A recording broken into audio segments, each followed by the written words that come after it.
Today.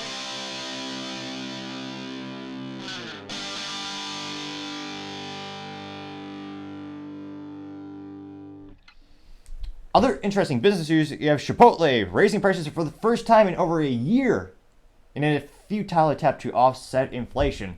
Again, thank a congressman for printing more money than ever before, which meant we had to raise interest rates.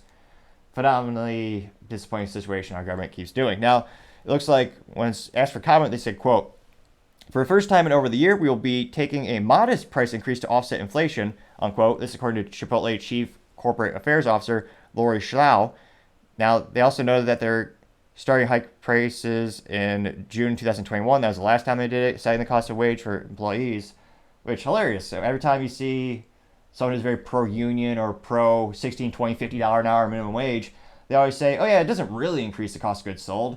I mean, the company will just suck it up. Hilariously, ignorantly left, they've never owned a business or taken, I was going to say, they have a modicum of intelligence or even just taken 12 seconds to think how a business works or how a product is sold. Because of course, when you increase the cost of goods sold, the cost to the customer increase. Many people would say that's business 101 or common sense 101, but we also know that public schools are all-time low for pretty much every metric level, although the teachers union still, they still deserve more money, they say. However, another topic for another part of the show. Now, specifically, they looks at the stock for Chipotle. It looks like their stock actually has risen about 30% this year, giving them a market valuation of $50.1 billion, which I always found astonishing in and of itself that a burrito company is worth so much. And their marketing is phenomenal in terms of their presentation of the food, the history of the company, having a culinary passion to begin with. And interestingly enough, McDonald's actually was one of the earlier investors, and they sold off their shares, I believe, a couple years ago. Can't help but think they probably should not have done that. Now, it will be interesting to see how their sales go for fiscal Q3. Those quarterly results will be released publicly on October 26th. So it'll be interesting to see, and can't help but wonder, well,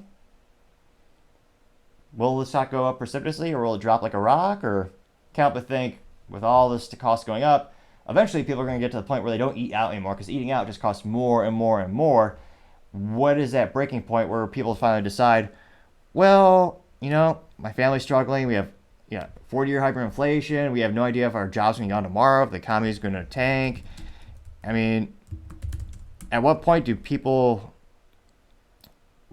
really just say enough is enough and they just start to cook at home? Which I know is a crazy thought for a lot of people to just think that's, impossible. But it'll be interesting to see. But as a wise man once said, time shall tell.